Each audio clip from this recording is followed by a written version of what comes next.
Hello मैत्रिणींनो, smart चॉईसतर्फे मी मनीषा. आज 28 मे 2025.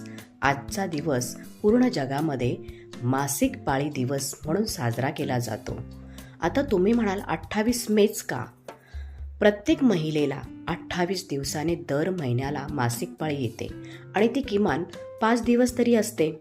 आणि 5 दिवस म्हणजे 5वा महिना, आणि तोही मे महिना. म्हणजेच 28 दिवसांनी मासिक पाळी येते म्हणजे 28 तारीख. आणि म्हणून पूर्ण जगामध्ये मासिक पाळी स्वच्छता दिवस म्हणून आज साजरा केला जातो. आणि या आजच्या दिवशी माझ्याकडून सर्वांना, माझ्या मैत्रिणींना खूप खूप शुभेच्छा. तुम्ही सर्वांनी मासिक पाळी दरम्यान योग्य ती स्वतःची काळजी घ्या. केमिकल किंवा कोणत्याही प्रकारचे प्लॅस्टिक पॅड वापरू नका. ऑर्गॅनिक सॅनिटरी पॅड वापरा आणि स्वतःची काळजी घ्या. धन्यवाद. स्मार्ट चॉईसतर्फे मी मनीषा. थँक्यू.